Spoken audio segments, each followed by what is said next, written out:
Olá, tudo bem? Eu sou a professora Davana e aqui no canal eu ensino química de um jeito simples e direto.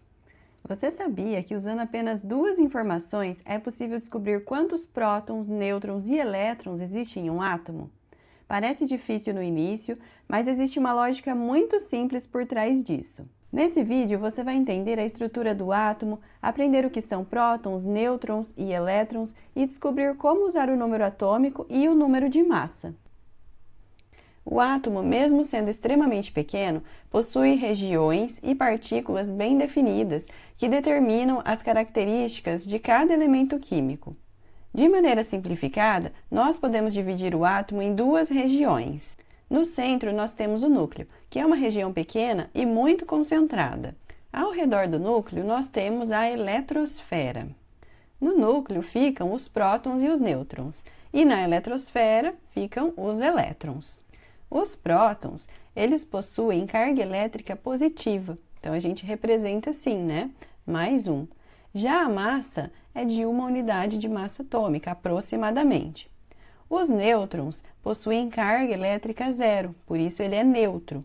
E a massa também é aproximadamente 1 unidade de massa atômica. Já os elétrons possuem carga elétrica negativa, então menos 1. E ele possui uma massa desprezível quando comparado ali com os prótons e os nêutrons. Então, mesmo o núcleo ocupando uma região bem pequena, ele concentra praticamente toda a massa do átomo. Já na eletrosfera, a gente não tem uma massa considerável. Como os prótons eles possuem ali uma carga positiva, a gente costuma representar ele da seguinte forma, o P e um maisinho em cima, por causa dessa carga positiva. Os nêutrons não possuem carga, a gente representa com a letra N, e os elétrons, como eles possuem uma carga negativa, a gente vai representar eles com a letra E e o sinalzinho negativo em cima. Isso facilita bastante depois, quando a gente encontrar essas letrinhas aí pela frente. Quando nós falamos que um átomo ele é neutro, significa que a carga elétrica total dele é zero. Ou seja, a quantidade de cargas positivas tem que ser igual à quantidade de cargas negativas. Então, a quantidade de prótons, que nós temos cargas positivas, tem que ser igual à quantidade de elétrons, que nós temos cargas negativas, como se fosse uma balança. Nós temos que ter a mesma quantidade de cargas positivas dentro do núcleo, né? E a mesma quantidade de cargas negativas lá na eletrosfera. Assim, a gente pode dizer que esse átomo é neutro. Por exemplo, aqui nesse átomo, nós temos aqui dentro do núcleo 3 cargas positivas, então nós temos 3 prótons, e aqui na eletrosfera nós temos 3 cargas negativas, então é igual à eletrosfera, 3 elétrons.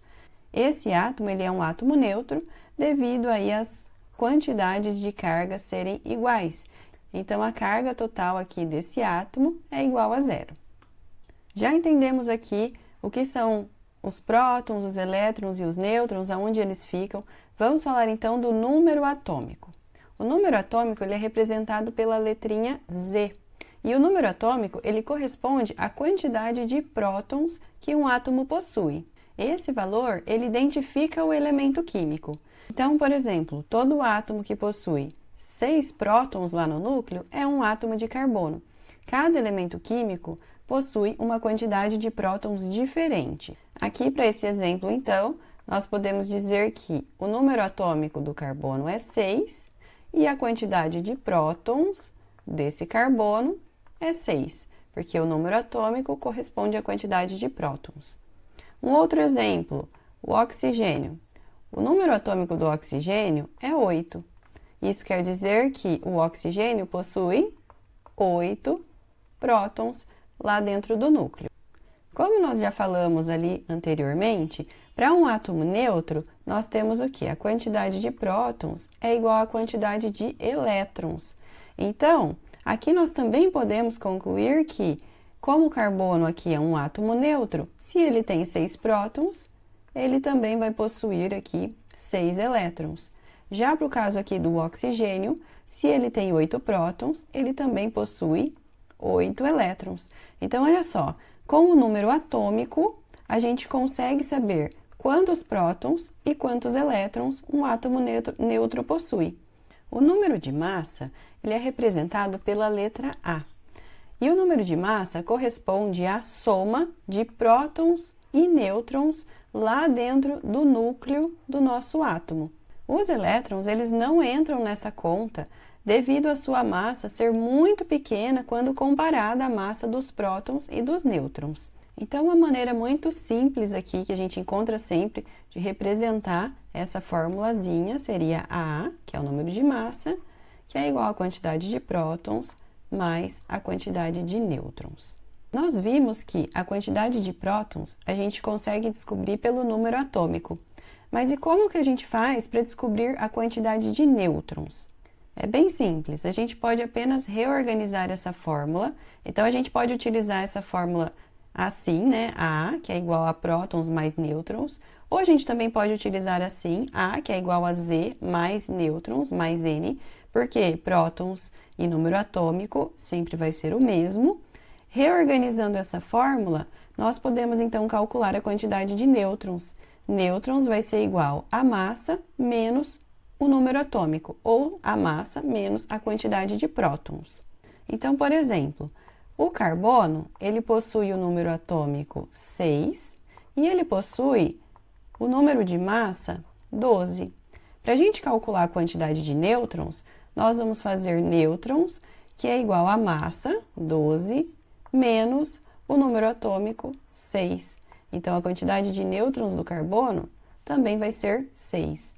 Então, dessa forma, a gente consegue tirar todas as informações aqui desse carbono. Nós sabemos que, como o número atômico é 6, a quantidade de prótons é 6. É um átomo neutro, então a quantidade de elétrons é 6. E pela fórmula, a quantidade de nêutrons também é 6. Então, utilizando essas duas informações, número de massa e número atômico, a gente consegue descobrir os prótons, os elétrons e os nêutrons de cada átomo. Nós temos que tomar cuidado com esses conceitos. O número de massa, representado pela letra A, é diferente da massa atômica. Então, qual é a diferença que nós temos? O número de massa é um número inteiro, enquanto que a massa atômica geralmente é um número decimal. O número de massa é a soma dos prótons mais os nêutrons que estão lá no núcleo de um átomo. Já a massa atômica, ela é a média dos isótopos que é indicada ali na tabela periódica. Então, geralmente esses números eles são bem próximos, parecidos, mas tem uma pequena diferencinha ali na casa decimal. Existe uma forma de representar o número atômico e o número de massa de um átomo, de um elemento químico. Então, aqui nós representamos assim. No meio, a gente tem o símbolo do elemento químico, o número atômico na parte inferior do lado esquerdo e o número de massa na parte superior. Então, por exemplo, aqui nós temos o elemento químico sódio. Então, o símbolo dele é o Na. O número atômico do sódio vai ser 11, que é o número na parte inferior, e o número de massa do sódio, 23. E com essas duas informações, nós conseguimos saber quantos prótons, elétrons e nêutrons o sódio possui. Então, a quantidade de prótons é a mesma do número atômico, nós temos 11 prótons no sódio. Para um elemento neutro, um átomo neutro, os elétrons também são iguais aos prótons, então nós temos 11 elétrons. E para calcular a quantidade de nêutrons, nós vamos fazer a massa menos o número atômico. Então, a massa, 23, menos o número atômico, 11. A quantidade de nêutrons do sódio vai ser 12. Então, nós temos todas as informações aqui. Número atômico, número de massa, prótons, elétrons e nêutrons. E para finalizar, eu vou deixar um desafio aqui para você. Aqui nós temos o átomo neutro de alumínio, representado pelo símbolo Al. O número atômico do alumínio é 13 e o número de massa do alumínio é 27. Então, eu quero que você deixe aqui nos comentários quantos prótons, quantos elétrons e quantos nêutrons o alumínio possui. Se você gostou desse vídeo e se essa aula te ajudou, deixe o seu like aqui no vídeo, não se esquece de se inscrever aqui no canal e se ficou alguma dúvida, deixe aqui nos comentários. A gente se vê na próxima aula. Até mais!